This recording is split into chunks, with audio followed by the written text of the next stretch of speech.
اگر امام حسین اس وقت یہ کر جاتے، یزید کے ہاتھ میں دے کر بیعت کر لیتے، تو آج کوئی بھی اس بات کو دلیل بنا لیتا، میاں آپ فلاں امام پر اعتراض کر رہے ہیں، رسول اللہ کے نواسے نے امام مان لیا تھا شرابی کو، تو ہم کیوں نہیں امام بنا سکتے؟ ہر ایک کے لیے دلیل بن جاتی۔ اسی لیے میرے عزیزوں، خالی وہ وقتی جنگ نہیں تھی، قیامت تک کے لیے فیصلہ تھا، قیامت تک کے لیے دلیل بننے والا تھا ان کا عمل۔ اسی لیے امام حسین کو بہت بڑا فیصلہ لینا پڑا، بہت بڑا فیصلہ لینا پڑا۔ اگر میرے نکلنے سے صرف میرے گھر کا ہی مسئلہ تھا تو یہ الگ بات ہے، لیکن میرے نکلنے سے آنے والی نسلوں کے لیے بھی ہے تو مجھے 1000 بار سوچنا پڑے گا۔ امام حسین کے سامنے یہ چیلنج تھا کہ وہ رسول اللہ کے نواسے، جن کے لیے میرے آقا نے یہ فرمایا حسین منی وانا من الحسین، حسین مجھ سے ہیں اور میں حسین سے ہوں، اس کا مطلب یہ ہے رسول اللہ کی شریعت حسین سے ہے، رسول اللہ کا دین حسین سے ہے۔ تو جب امام حسین سے پورا دین وابستہ ہے تو پھر امام حسین کو بہت سوچ کر کے قدم اٹھانا تھا۔ ظالموں، خالی صرف اتنا بک بک کہہ دینا کہ وہ خواہ مخواہ اپنے خاندان کو میدان جنگ میں جھونک دیے اور سیاسی جنگ کیا، بغاوت کیا، اپنی آخرت خراب کرتے ہو، اپنی آخرت برباد کرتے ہو۔ تمہیں خبر بھی نہیں ہے، تمہارے ساتھ اگر ایسے معاملات آ جائیں تب پتا چلے گا۔ دین کی تھوڑی بہت بھی سوجھ بوجھ رکھتے ہو تو ایسی حرکت کبھی نہیں کر سکتے۔ اب امام حسین گھر والوں کو آ کر بتاتے ہیں، گھر والے تیار ہوئے، ٹھیک ہے مدینہ رسول چھوڑ کر جائیں گے۔ اور وہ رات بھی آ گئی جب رسول اللہ کا یہ عظیم نواسہ مدینے سے رخصت ہو رہا ہے، جہاں ان کی پیدائش ہوئی۔ 4 ہجری شعبان المعظم کا مہینہ تھا جب امام حسین مدینے میں پیدا ہوئے تھے۔ اس دن رسول کریم صلی اللہ تعالی علیہ وسلم کو اتنی خوشی ہوئی تھی۔ اور پتہ ہے آپ کی ولادت سے پہلے حضور کی چچی ام الفضل، حضرت عباس کی بیوی حضرت ام الفضل، یہ آئی تھی خواب دیکھ کر کے، ڈر کر کے آئی اور کہا یا رسول اللہ صلی اللہ علیہ وسلم میں بہت ہی عجیب خواب دیکھ کر کے آئی ہوں، مجھے ڈر ہے۔ کہا کیا دیکھی ہو؟ کہا بیان کرنے سے مجھے ڈر لگتا ہے۔ کہا بتائیں تو صحیح خواب کیا ہے؟ تو چچی ام الفضل نے کہا تھا میں نے کل خواب میں دیکھا آپ کے جسم کا ایک ٹکڑا کٹ گیا اور میری گود میں گرا ہے۔ حضور نے فرمایا گھبرانے کی ضرورت نہیں، فاطمہ کے گھر بیٹا پیدا ہوگا اور وہ پرورش کے لیے تمہاری گود میں ڈالا جائے گا، اور فاطمہ کا بیٹا میرے جسم کا ٹکڑا ہے۔ جو رسول کریم صلی اللہ تعالی علیہ وسلم نے جس کو اپنے جسم کا ٹکڑا کہا وہ مدینے میں پروان چڑھا ہے اور مدینے میں آنکھیں کھولی ہیں، خطبہ رسول کو سنا ہے، حسین پرورش ہے صحابہ کی جھرمٹ میں، ماں فاطمہ الزہرا اور باپ حیدر کرار، نانا رسولوں کا سردار۔ اس عظیم جوان کو میدان میں اترنے کے لیے اب جو وقت آیا وہ عجیب اتفاق تھا کہ اپنا شہر چھوڑنا ہوا۔ امام حسین کہتے ہیں میرے نانا نے یہ فرمایا تھا کہ ہر نبی اس جگہ دفن ہوتا ہے جو جگہ اسے سب سے زیادہ محبوب ہوتی، لہذا سید الانبیاء جہاں دفن ہے تو مدینہ ان کو سب سے زیادہ محبوب ہے۔ لیکن عجیب اتفاق ہے اے حسین، رسول کا جو سب سے محبوب علاقہ ہے وہ مجھ سے چھوٹا چلا جا رہا ہے۔ امام حسین اپنے خاندان کو لے کر حضور صلی اللہ علیہ وسلم کے روضے پر آئے اور آتے ساتھ رو پڑے، کہا نانا جان یہ وہی شہر ہے جہاں میں آپ کے کندھوں کی سواری کرتا تھا، یہاں کے در و دیوار گواہ ہیں اور یہاں موجود لوگ بھی گواہ ہیں کہ آپ سے جو میری محبت تھی یا مجھ سے جو آپ کی محبت تھی اس کے قصے مشہور ہیں۔ لیکن آج میں مدینے سے رخصت ہو رہا ہوں، اس لیے نہیں کہ مجھے کوئی جائیداد بنانی ہے، صرف اس لیے کہ آپ کے دین پر کوئی آنچ آنے نہ پائے۔ امام حسین حضور اکرم صلی اللہ تعالی علیہ وسلم کے روضہ اطہر سے اجازت لیتے ہوئے نکلے تھے۔ مدینے والے کہتے ہیں وہ عجیب سما تھا کہ مدینے والے دیکھتے رہ گئے۔ اہل بیت کا قافلہ جب نکل رہا تھا اس میں حضرت امام حسین کے بھتیجے، بیٹے، بیٹیاں، بہن اور کئی لوگ شامل تھے. یہ قافلہ بعد میں بڑھتا چلا گیا لیکن مدینے سے نکلنے والے قافلے میں اتنے تھے. اور پھر امام حسین اپنی والدہ ماجدہ سیدہ کائنات فاطمۃ الزہرا کی قبر کے پاس آئے اور بے اختیار رو پڑے. اپنی ماں کو آخری مرتبہ سلام کہہ رہے تھے.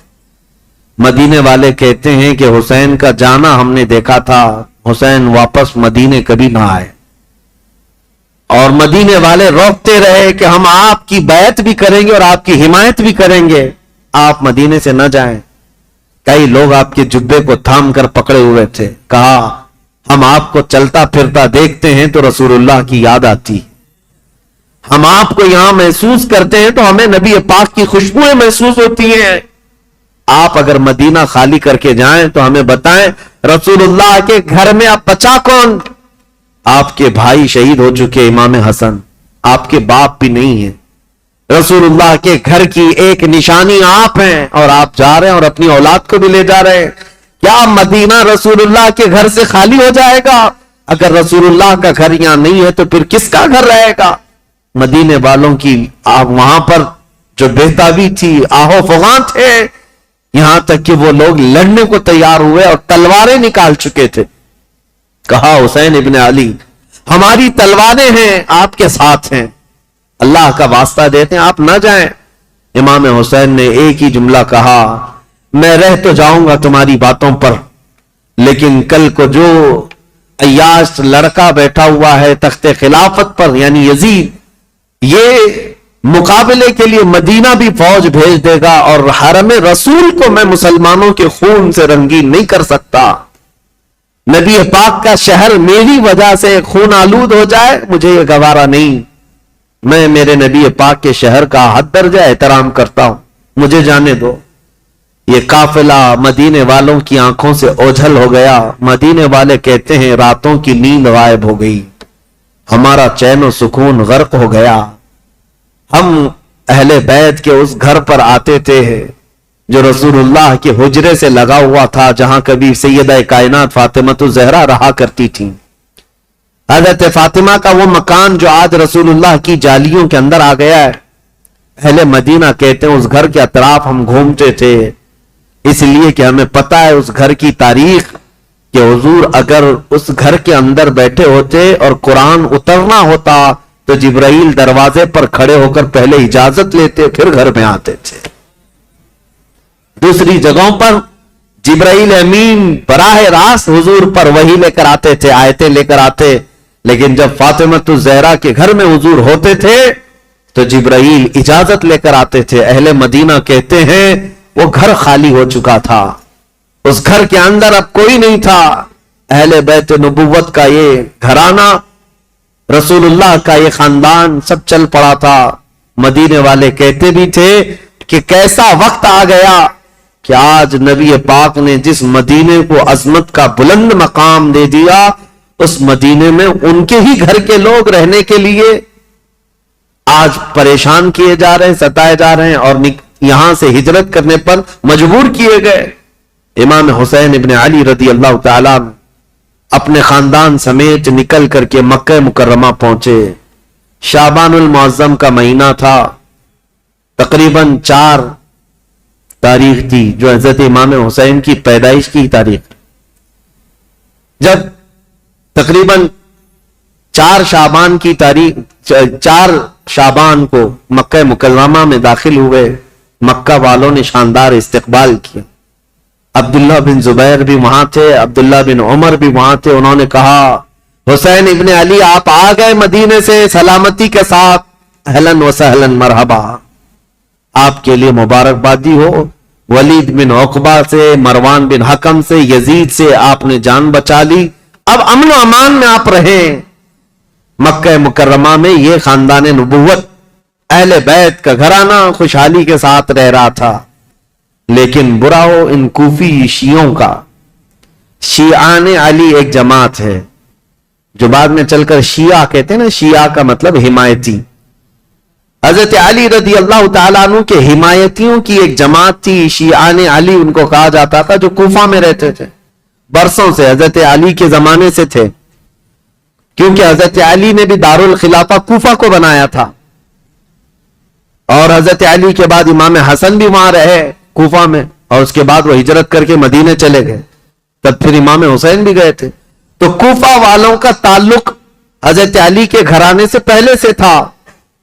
اور امام حسین کی یہ تاریخ میں آپ کو بتاتا ہوں کہ جب امیر معاویہ یعنی حکومت کر رہے تھے، اس وقت بھی کوفہ والے امام حسین کو خط لکھ کر بلا رہے تھے کہ امیر معاویہ کو معزول کر دیتے ہیں، آپ آ جائیے۔ امام حسین نے منع کیا، کہا کہ میں پھر سے وہ عظیم جنگیں دیکھنا نہیں چاہتا ہوں جو میرے باپ کے زمانے میں ہوئی ہیں۔ تو حضرت امام حسین گئے نہیں، امیر معاویہ کے زمانے سے کوفہ والے خط لکھ رہے تھے، آپ آ جائیے۔ اب جب امیر معاویہ کا انتقال ہو گیا اور یزید تخت خلافت پر بیٹھ گیا تو کوفہ والوں نے ایک میٹنگ کی۔ کوفہ عراق کا ایک شہر ہے، عراق میں آج بھی وہ شہر موجود ہے، اور جتنے اہل بیت سے محبت کرنے والے لوگ تھے سب جمع ہوئے اور میٹنگ کیا، اور وہ ایک شخص کے گھر میں میٹنگ ہوئی جس کا نام مسلم بن سرد بتایا گیا ہے، اور وہ شخص سارے لوگوں کو جمع کر کے کہتا ہے دیکھو امیر معاویہ کا تو انتقال ہو گیا اور یزید بیٹا ہے، تم سب کی رائے کیا ہے؟ کیا علی کے بیٹے حسین خلافت کے سب سے زیادہ حقدار نہیں ہیں؟ کوفہ والوں نے ایک زبان ہو کر کہا ہاں، رسول اللہ کے نواسے علی ابن ابی طالب کے بیٹے، ان سے زیادہ حقدار کون ہے؟ تو ان لوگوں نے کہا کہ ہم نے یہ سنا ہے کہ امام حسین نے بھی یزید کی بیعت کو قبول کرنے سے منع کر دیا اور وہ مدینہ چھوڑ کر مکہ جا چکے ہیں، اے لوگوں تمہارا کیا خیال ہے ہم حسین ابن علی کو یہاں بلا نہ لیں؟ ہم کوفہ بلا لیتے ہیں اور یہاں بلا کر ان کی خلافت کو تسلیم کرتے ہیں، ان کے ہاتھ میں بیعت کر لیں گے، اور پھر دھیرے دھیرے پورا حجاز امام حسین کے ہاتھ پر بیعت کر لے گا، پورا عرب بیعت کر لے گا، اور یزید کو ہم اتار دیں گے تخت خلافت سے۔ تو کوفہ والے اس بات پر سب اتفاق، اور پھر سارے لوگوں نے مل کر کے خط لکھا امام حسین کے نام پر۔ عبداللہ بن صبح حمدانی نام سے ایک شخص تھا، اس کے ہاتھ میں خط دے کر بھیجے جس میں کوفہ کے بڑے رئیس اور ذمہ دار جو لوگ تھے، وہاں کے جو سردار تھے، ان کی دستخطیں تھیں، ان کی مہریں لگی ہوئی تھیں۔ یہ خط رمضان کی 10 تاریخ کو آیا، کہاں؟ مکہ مکرمہ میں۔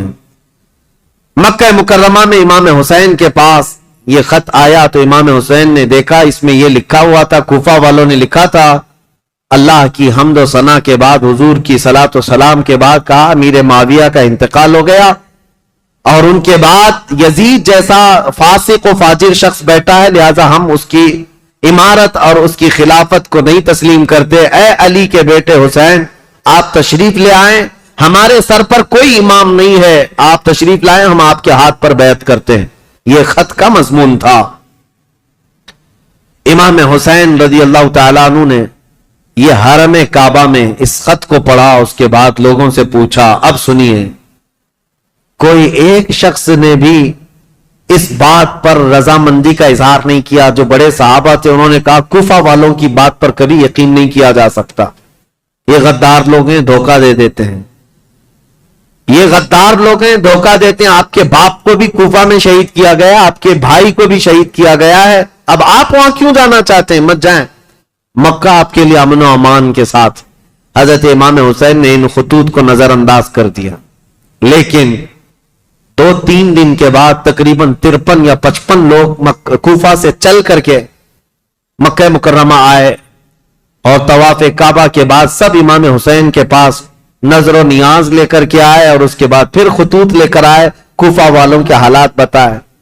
امام حسین نے دوبارہ صحابہ سے مشورہ کیا کہ کیا کرنا چاہیے، تب پھر صحابہ نے وہی بات کی، کوفہ والے غدار قسم کے لوگ ہیں، طبیعت کے اندر ان کے استقامت نہیں، کسی ایک بات پر جمتے نہیں ہیں، آپ مت جائیں۔ دوسری مرتبہ بھی امام حسین صبر کر کے رہ گئے، رمضان کا مہینہ ختم ہونے کو آیا، تقریباً خطوط کا سلسلہ جاری رہا، اتنے کہ 10,000 کے قریب لوگوں نے امام حسین کو دعوت دی، اور اخیر میں یہ دعوت دی کہ اے حسین ابن علی، کل قیامت کے دن اگر اللہ تعالی ہم سے یہ سوال کر لے کہ فاسق و فاجر معاویہ کے بیٹے سے تم نے بیعت کیسے کی، اس کو امیر کیسے بنایا، تو ہم اللہ کی بارگاہ میں قیامت میں یہ جواب دیں گے کہ اے رب العالمین، ہم نے تو رسول اللہ کے نواسے کو بلایا تھا مگر انہوں نے انکار کیا تو ہمارے پاس کوئی چارہ نہیں تھا، اس لیے ہم نے یزید کی بیعت کر لی۔ یہ تو ایموشنل بلیک میلنگ ہے۔ بہت سارے لوگ آج ہمیں یوں بولتے ہیں پروگرام کی تاریخ دے دیجئے نہیں تو پورا علاقہ دیوبندی ہو جائے، پروگرام کی تاریخ دے دیجئے نہیں تو یہاں ایسا ہو جائے۔ میرے عزیزو، تمہارے ذمے بھی تو کچھ ہے، تمہارے ذمے بھی تو کوئی چیزیں ہیں۔ امام حسین نے اس خط کو پڑھنے کے بعد پھر سارے لوگوں سے مشورہ کیا اور اس کے بعد کہا اب میرے لیے اتمام حجت کرنی ہوگی، یعنی مجھے تو جانا ہی ہوگا کیونکہ انہوں نے قیامت کا واسطہ دے دیا ہے۔ تو 1000 لوگوں نے مکہ مکرمہ میں آپ کو روکنے کی کوشش کی، آپ نہ رکے، حتیٰ کہ ذی الحجہ کا مہینہ ہے، حج کے لیے سارے قافلے مکہ آ رہے ہیں، مکہ مکرمہ آ رہے ہیں، اور امام حسین یہاں سے نکلنے پر تلے ہوئے ہیں۔ لیکن اس سے پہلے امام حسین رمضان سے لے کر ذی الحجہ تک یہ بحث مباحثہ ہوتا رہا، اور عام بات نہیں ہے، عام بحث و مباحثہ نہیں ہے۔ عبداللہ بن زبیر جو صحابی ہے نا، امام حسین کی جماعت کے ساتھ لڑنے کو بھی آ گئے تھے۔ یہ محبت کی لڑائی ہے، دشمنی کی نہیں، کہ میں تمہیں مکہ سے باہر جانے نہیں دوں گا، اس کے لیے وہ تلوار نکال کر کھڑے ہو گئے تھے۔ یہ بھی لڑائی قریب تھی، مکہ کی مکرمہ سے نہ جانے دیں گے، کیونکہ عبداللہ بن زبیر جانتے تھے کہ کوفہ والے ان کا کیا کریں گے۔ تو پھر امام حسین رمضان کے بعد بھی رک گئے۔ جب امام حسین اصرار کرنے لگے بار بار تو چند صحابہ آئے اور ان سے مشورتاً یہ کہا کہ اگر آپ کو جانا ہی ہے اور کوفہ والوں کے بارے میں آپ یہ کہہ رہے ہیں کہ یہ 1000 لوگ بیعت قبول کرنے کو تیار ہیں، تو آپ نہ جاتے ہوئے پہلے اپنے خاندان کے کسی معتمد شخص کو وکیل بنا کر بھیجیں، اور وہ جا کر کے براہ راست حالات دیکھے گا اور وہ خبر دے گا، تب آپ جائیے، ان کے خطوں کے بھروسے پر مت جائیے، ان کے خط اور ان کے بولیوں پر مت جائیے۔ تو امام حسین نے اس مشورے کو تسلیم کر لیا۔ پھر اپنے بھائی مسلم بن عقیل کو، چچیرے بھائی تھے، حضرت امام مسلم بن عقیل جو ہیں یہ حضرت امام حسین کے چچیرے بھائی، حضرت عقیل حضرت علی کے سگے بھائی۔ تو مسلم بن عقیل سے آپ بڑی محبت رکھتے تھے اور معتمد بھی تھے امام حسین کے، بلایا اور کہا کہ بھائی تم جاؤ کوفہ اور میری جانب سے وہاں لوگوں سے بیعت لے لینا وکیل بن کر، اور حالات دیکھ کر کے مجھے خبر کر دینا۔ یہ تاریخ ہے۔ ایک طرف یزید ساری جگہوں پر اپنے سخت گیر حکام کو نافذ کر چکا ہے، بہت جلاد قسم کے گورنروں کو بٹھایا ہوا ہے، اور ایک طرف امام حسین رضی اللہ تعالیٰ عنہ اور ان کے حامیوں کا ایک طریقے سے معاملہ چل رہا تھا، خلافت کو لے کر کے یہ باتیں چلی رہی تھی۔ تو حضرت امام حسین نے جب اپنے بھائی امام مسلم کو بھیجا تو وہ نکلے کوفہ کے لیے، اور جب وہ کوفہ جا رہے تھے تو تاریخ میں موجود ہے امام مسلم بن عقیل کے 2 چھوٹے بچے محمد اور ابراہیم بھی ساتھ ہو گئے، کیونکہ وہ باپ کے بغیر رہتے نہیں تھے۔ امام مسلم بن عقیل اپنے 2 بچوں کے ساتھ کوفہ کے لیے روانہ ہوئے۔ جیسے ہی کوفہ میں آئے، کوفہ والے جوق در جوق امام مسلم کا استقبال کرتے ہیں، اور اتنی بڑی تعداد میں استقبال کیا کہ تقریباً ایک ہی رات میں 12,000 لوگ آپ کے ہاتھ پر بیعت کیے۔ 12,000 لوگ امام مسلم بن عقیل کے ہاتھ پر امام حسین کا وکیل سمجھ کر بیعت کیا، اور جدھر دیکھو ادھر اہل بیت کا نعرہ، محبت علی کا نعرہ، امام حسین کی امارت اور خلافت کا نعرہ، ماحول رنگا رنگ ہے کوفہ کا۔ امام مسلم بن عقیل سیدھے مختار بن عبید ایک شخص ہے اس کے گھر جا کر قیام کرتے ہیں۔ مختار بن عبید وہاں سردار کی حیثیت رکھتا تھا، اور اس نے سارے لوگوں کو یہیں پر جمع کیا تھا، اور ساری باتیں یہیں سے چل رہی تھی۔ امام مسلم بن عقیل جیسے ہی گئے تو کوفہ کے اس وقت جو گورنر تھے وہ نعمان بن بشیر ایک صحابی رسول تھے، یزید کی طرف سے وہ گورنر تھے، نرم دل تھے اور نہایت ہی عجز و انکساری والے، تواضع والے انسان تھے۔ ان کو جب یہ بتایا گیا کہ امام مسلم بن عقیل کوفہ میں آئے ہیں اور لوگ جوق در جوق ان کے ہاتھ پر بیعت کر رہے ہیں، امام حسین کی بیعت لے رہے ہیں، تو انہوں نے دوسرے دن خطبہ دیا تھا اور کہا تھا کہ اے کوفہ والو، مجھے ڈر ہے یزید کو یہ خبر پہنچے گی تو وہ تم سب سے سختی کرے گا اور پھر کوفہ والوں کی جان و مال خطرے میں ہوں گے۔ تو وہاں پر ایک شخص بیٹھا ہوا تھا جو یزید کا چمچا تھا، اس نے نعمان بن بشیر سے کہا آپ تو بڑے کمزور آدمی ہیں، مسلم بن عقیل کو بلا کر مار ڈالو، ختم کر دو، قتل کر دو، معاملہ ہی ختم ہو جائے گا۔ نعمان بن بشیر صحابی ہیں، کہتے ہیں اے ظالم تو کس انداز سے مجھے مشورہ دے رہا ہے؟ کہا تب تو پھر آپ کمزور لوگوں میں، ذلیل لوگوں میں، عزت والے لوگوں میں نہیں ہیں۔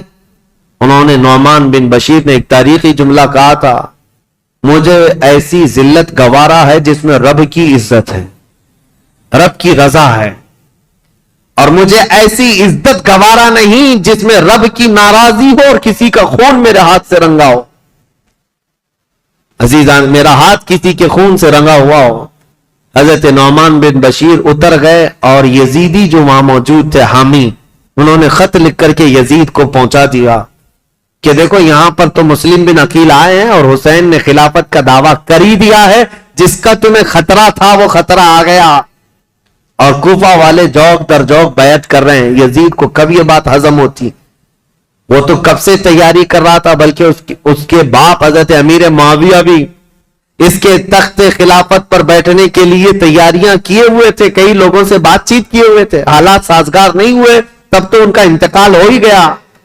یزید زور سے، طاقت سے کئی لوگوں کو اپنا ہم نوا بنا رہا تھا، اور جب اسے پتا چلی گیا جس بات کا مجھے خطرہ تھا وہ خطرہ تو آ ہی گیا کہ خلافت کا دعوے دار علی کا بیٹا ہو سکتا ہے، اسے خطرہ تھا، اور حضرت امام حسین کی خلافت کا کوفہ والوں نے پہلے ہی اعلان کر دی، ابھی امام حسین نے اعلان نہیں کیا، کوفہ والوں نے یہ اعلان کر دیا اور اپنے ہاتھ سے سب لوگوں نے بیعت کرنا شروع کر دیا تھا۔ ایک بات یاد رکھو میرے عزیزوں، اپنے اندر اللہ کے نبی صلی اللہ علیہ وسلم کی محبت ایسی بساؤ کہ ظالم جو خواب دیکھتا رہتا ہے نا ڈر کے مارے، وہ خواب کبھی نہ کبھی سچا ہو ہی جاتا ہے۔ ہاں، مجھے یہ بات یاد آتی، یزید جیسے ڈرتا تھا، ہر دن ڈر کے سوتا تھا کہ کہیں سے کوئی خلافت کا دعوے دار اٹھے گا تو میری کرسی ہلا دے گا، اور اس کو پتا چلا جیسے ہی حضرت امام حسین اٹھ گئے تو اس دن وہ اپنا ماتھا مارنے لگا اور لوگوں سے کہا کہ دیکھو جس کا ڈر تھا وہی ہو گیا۔ ایسے ہی آج کے یزیدیوں کو بھی یہ خبر ستاتی رہتی ہے ہمارے ملک کے، اور پاکھنڈی بولتے بھی رہتے ہیں 2029 میں ہندوستان کا پردھان منتری مسلمان بن جائے گا۔ یہ ہماری بات نہیں ہے، یہ ڈر کے مارے دیکھے ہوئے خواب ہیں، یہ ڈراؤنے خواب ہیں جو پریشان کرتے ہیں، اور انشاءاللہ العزیز کوئی حسین کا غلام بیدار ہوگا اور پورے ہند کو ایک میدان میں لا کر کھڑا بھی کرے گا انشاءاللہ۔ ہاں، اس قوم کو زندہ ہو لینے دو، پھر ہر قوم کہے گی حسین ہمارے ہیں انشاءاللہ۔ حضرت امام حسین کی طرف سے امام مسلم بن عقیل نے بیعت لینی شروع کی تو یہاں کوفہ پورا کا پورا ان کے دامن میں آ گیا۔ روزانہ ایک ایک گھر پر دعوت ہے امام مسلم بن عقیل کو، ارے وہ چلنے تک نہیں دیتے، ان کے شہزادوں کو سواریاں بنا لیتے، ان کے شہزادوں کو اپنی سواریوں پر بٹھا لیتے، اپنے کندھوں کو سواری بنا دیتے، اس طرح کی محبت پیش کرتے رہے۔ اور پھر امام مسلم بن عقیل نے امام حسین کو خط لکھا کہ حالات بہت اچھے ہیں، کوفہ والے پورے ایک آواز ہو کر آپ کی خلافت کا اعلان کر رہے ہیں، آپ کو جلدی تشریف لانا چاہیے اور آپ کی خلافت کا اعلان ہونا چاہیے۔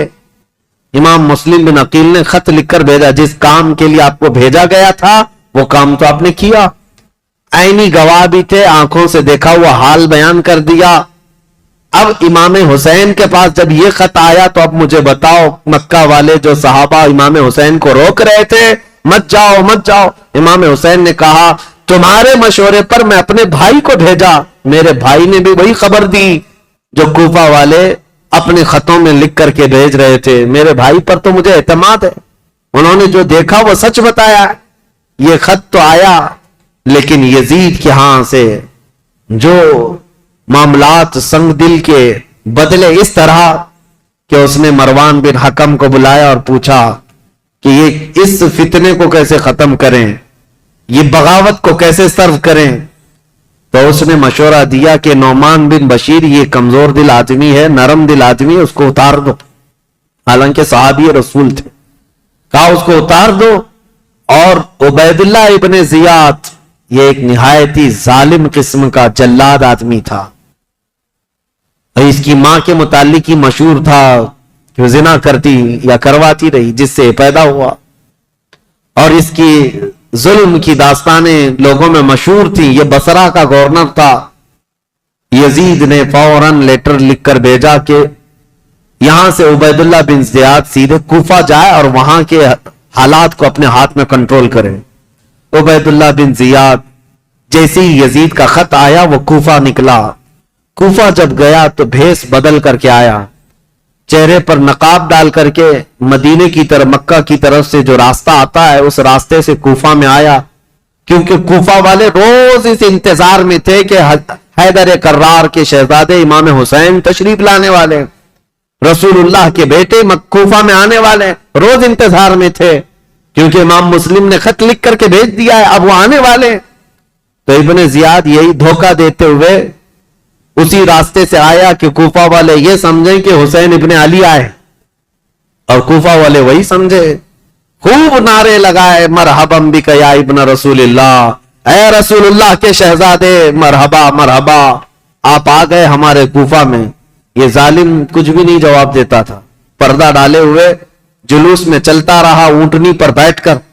اور جب دارالخلافہ پہنچا یا گورنر ہاؤس پہنچا تو وہاں پہنچتے ہی گورنر ہاؤس میں اندر گیا، دروازہ بند کیا، چھت پر کھڑے ہو کر پھر خطبہ دیا اور کہا ہے لوگوں، یہ علی بن ابی طالب کا بیٹا حسین نہیں، میں عبید اللہ بن زیاد یزید کی طرف سے نیا گورنر بن کر آیا ہوں. نعمان بن بشیر کو معزول کیا جاتا ہے. آج سے کوفہ کے سارے معاملات میرے ہاتھ میں ہوں گے. کوفہ والے جو استقبال کرنے کے لیے آئے تھے ان کو سخت ترین خطبہ دیا. کہا ہے لوگوں سنو، جو سختی کرے گا اس کے ساتھ ہم سختی کریں گے، اور جو یزید کی بیعت کو انکار کرے گا ہم اس کو قتل کریں گے، باغیوں میں اس کا شمار ہوگا، اور جو کسی باغی کی حمایت کرے گا ہم اس کے ساتھ بھی سختی کا معاملہ کریں گے. اس کا پہلے ہی دن یہ جو خطبہ سنا لوگوں نے بہت ہی بیزاری کا اظہار کیا، برہمی کا اظہار کیا، لوگ چلے گئے. اب امام مسلم بن عقیل کے حالات اب بدلنے کو آ گئے. کوفہ والے بس جیدڑ بھپکی سے ڈر گئے، عبید اللہ بن زیاد کے ایک خطبے سے ڈر گئے. اور اس کے بعد دوسرے دن عبید اللہ بن زیاد نے کیا کیا، کوفہ کے جتنے قبیلے تھے، خاندان تھے، ان خاندانوں کے جو جو بڑے لوگ تھے، خاندان کا جو بھی رئیس ہوتا، ان سب کو اپنے گورنر ہاؤس میں بلایا اور بلا کر کے اتنا سخت ڈرایا اور کہا تم میں سے کوئی بھی اگر مسلم بن عقیل کو اپنے گھر میں پناہ دیا یا دیتا ہوا نظر آیا تو میں تمہاری پھانسی کا پھندا یہیں پر لٹکاؤں گا، اور اس کے بعد تمہارے لیے وہ عبرتناک سزا ہوگی، اس لیے کہ یزید امیر المومنین کی طرف سے مجھے یہ آرڈر ہے. ایسے سخت احکامات دیا اور اس کے بعد کوفہ والوں کو ڈرایا یہ کہہ کر کے کہ یزید کی طرف سے 30,000 کی فوج آ رہی ہے جو کوفہ کی اینٹ سے اینٹ بجا دے گی. سارے سردار ڈر گئے، جتنے قبیلوں کے آقا تھے ان کے جو جو رئیس تھے وہ ڈر کے مارے چھپ گئے. اور حضرت امام مسلم بن عقیل کو آ کر یہ معاملات کی خبر دی. امام مسلم بن عقیل جس گھر میں تھے، عبید اللہ مختار بن عبید جس کے گھر میں تھے، وہاں سے آپ ہجرت کر گئے، وہاں سے نکل گئے کہ یہاں رہنا اچھا نہیں. تو وہاں سے نکل کر کے ایک بہت ہی عمر دراز صحابی تھے کوفہ میں، ہانی بن عروہ، ان کے گھر گئے. یہ محب اہل بیت تھے، خاندان نبوت کے چاہنے والے تھے.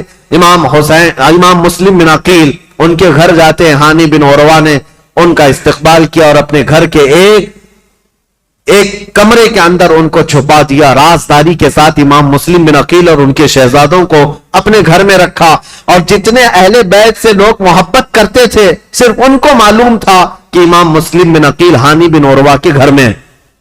اور اس کے باوجود امام مسلم بن عقیل ہانی بن عروہ کے گھر میں رہ کر بھی کوفہ والوں کو بلاتے رہے.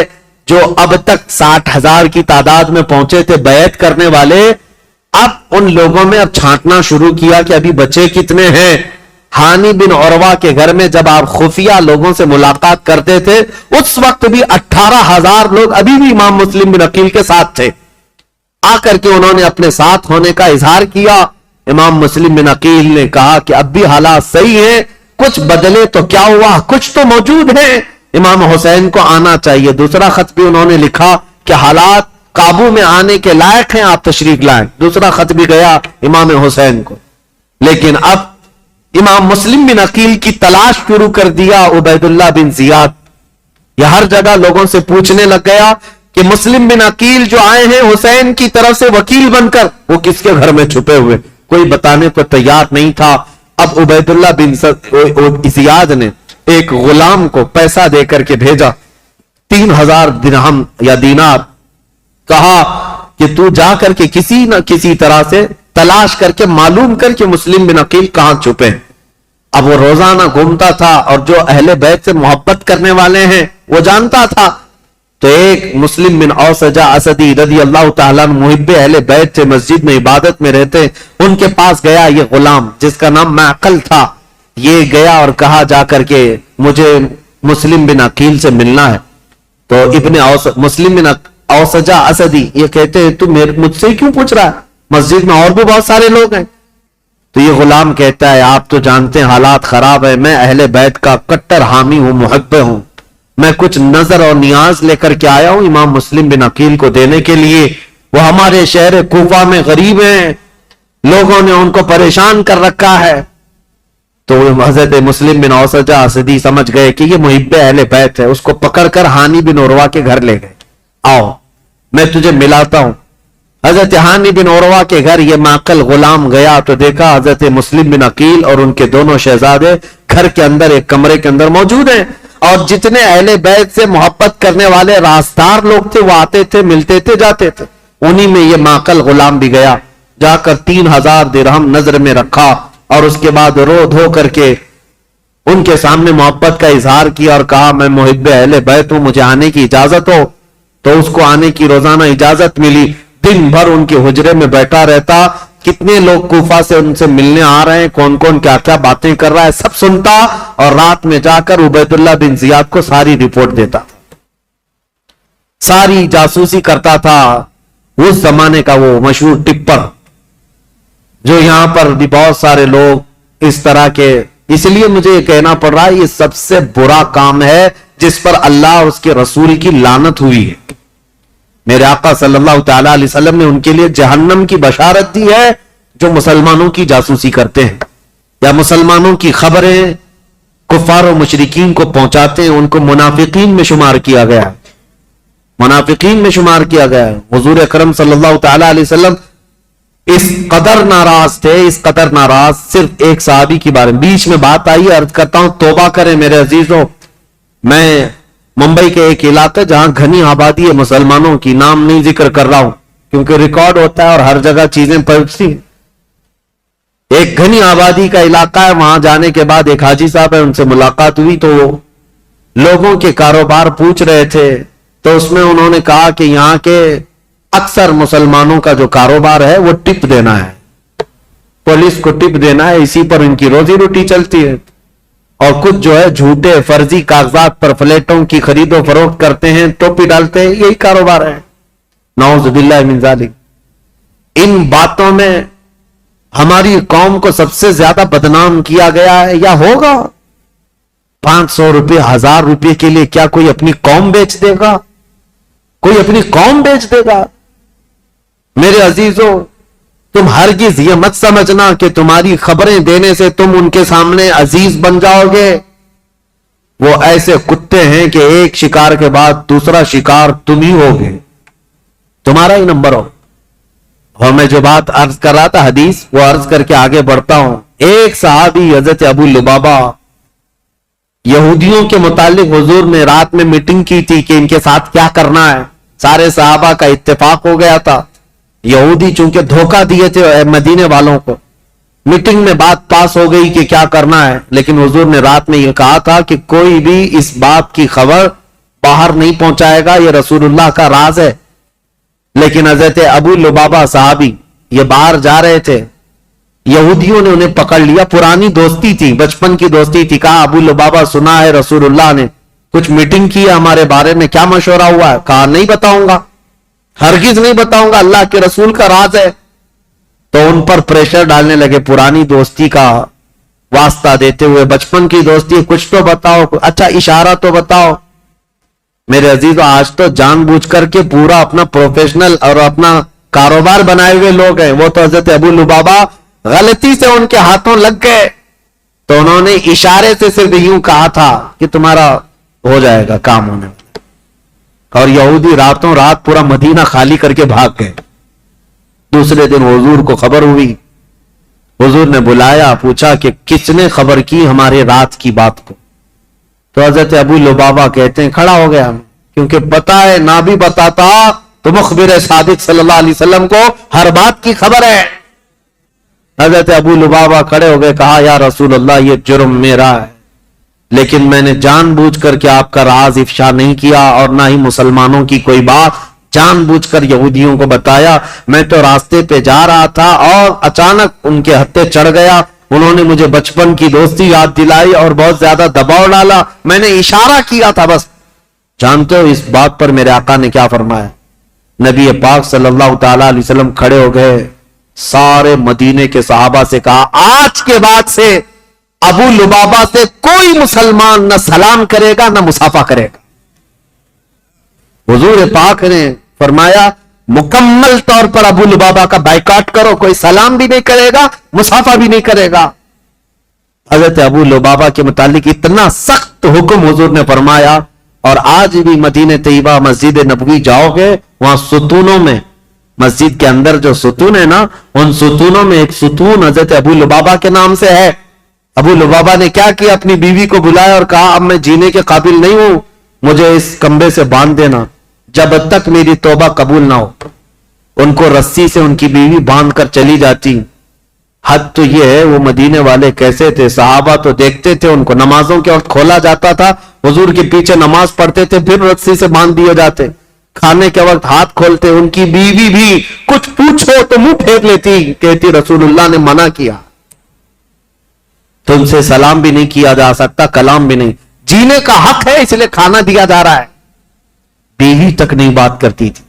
حضرت ابو لبابہ پر یہ دن ایک دن دو دن کا بائیکاٹ نہیں, تقریباً 33 دن تک چلا.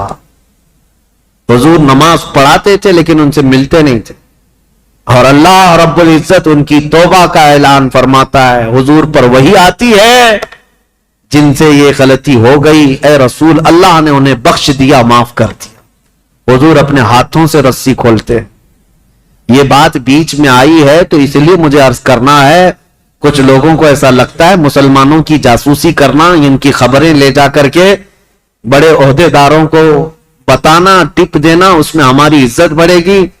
زیادہ سے زیادہ کیا ہوگا تمہارا, چند جرائم میں پولیس تمہیں معاف کر دے گی, اتنا ہی, کچھ نہیں ہے. عزت حاصل کرو اللہ کی بارگاہ میں.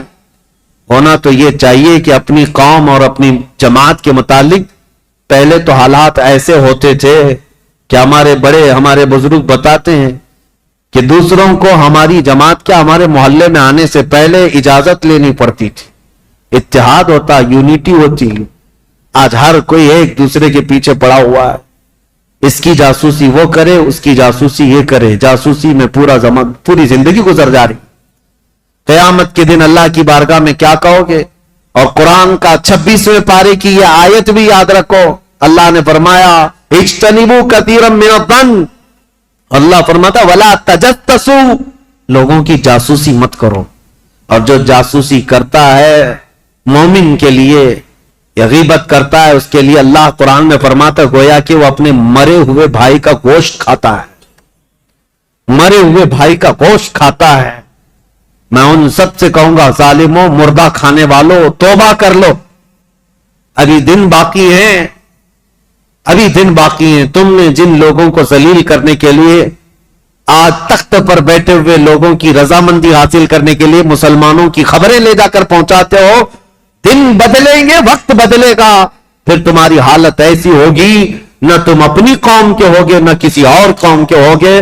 تمہیں منافقین میں شمار کیا جائے گا، توبہ کر لو۔ امام مسلم بن عقیل کی خبریں پہنچانے والا وہ ماکل غلام، اس کے ساتھ یہی ہوا 3,000 درہم دے کر کے نذرانہ اور ساری رپورٹیں لا کر عبید اللہ بن زیاد کے پاس پہنچاتا تھا۔ عبید اللہ بن زیاد ساری باتیں سنتا رہا اور ہانی بن عروہ کو ایک دن بلا لیا۔ کہا، ہانی بن عروہ سے اس کے پرانے تعلقات تھے، لیکن ہانی بن عروہ جب سے وہ آیا تھا ملنے نہیں گئے تھے۔ بلایا اچانک گورنر ہاؤس پہ، کہا کیا بات ہے ہانی بن عروہ، ہم سے ملاقات نہیں کر رہے ہو؟ کہا میں بیمار تھا اس لیے نہیں آیا۔ کہا بیمار نہیں، تم تو فتنوں میں مبتلا ہو، امیر المومنین کے خلاف فتنہ کرنے کا گھر کو اڈا بنا رکھا ہے، مسلم بن عقیل کو تم سہارا دیے ہوئے ہو، روزانہ پلاننگ کرتے ہو اپنے گھر میں اور خلافت کے خلاف لوگوں کو بغاوت پر ابھار رہے ہو۔ حضرت ہانی بن عروہ نے کہا ایسا تو نہیں کر رہا میں۔ تو اس نے وہ غلام کو سامنے پیش کیا، کہا اس کو پہچانتے ہو؟ کہا ہاں یہ تو محب اہل بیت ہے۔ وہ ماکل بن یسار جو غلام تھا، اس نے کہا میں کوئی محب اہل بیت نہیں، میں عبید اللہ بن زیاد کا سپاہی ہوں، میں ان کی طرف سے آیا کرتا تھا۔ ہانی بن عروہ دیکھ کر دنگ رہ گئے، مسلمان کو اگر کسی نے ڈنک مارا ہے تو دوسرا مسلمان ہی مارا ہے۔ اکثر یہی ہوا ہے تاریخ میں، جب تک اپنا کوئی گھر کا بھیدی نہیں ہوتا تب تک کوئی دشمن ہم پر غالب نہیں ہوتا۔ پوری تاریخ میں دیکھیں آپ، یہی ہوتا رہا ہے۔ ہانی بن عروہ نے کہا تو اب یہ تیری جاسوسی تھی تو سن لے، حقیقت بات یہ ہے مسلم بن عقیل خود آئے ہیں میرے گھر اور وہ اہل بیت سے ہیں، میں ان کو منع نہیں کر سکتا، اس لیے میں اپنے گھر میں رکھا ہوں۔ مسلم بن عقیل کی ابھی یہ بات چل رہی تھی، کوفہ میں یہ بات گردش کرنے لگ گئی کہ وہ قبیلہ بنی مزعج کے تھے، ایک قبیلہ تھا بنی مزعج، اس قبیلے کے ہانی بن عروہ سردار تھے، مشہور ہو گئی ہانی بن عروہ کا قتل ہو گیا، ان کو مارا گیا۔ تب سارے ان کے خاندان کے لوگ اور سب کے سب جمع ہو گئے، یہ تعداد بھی قریب 12,000 کی تھی۔ امام مسلم بن عقیل اس میں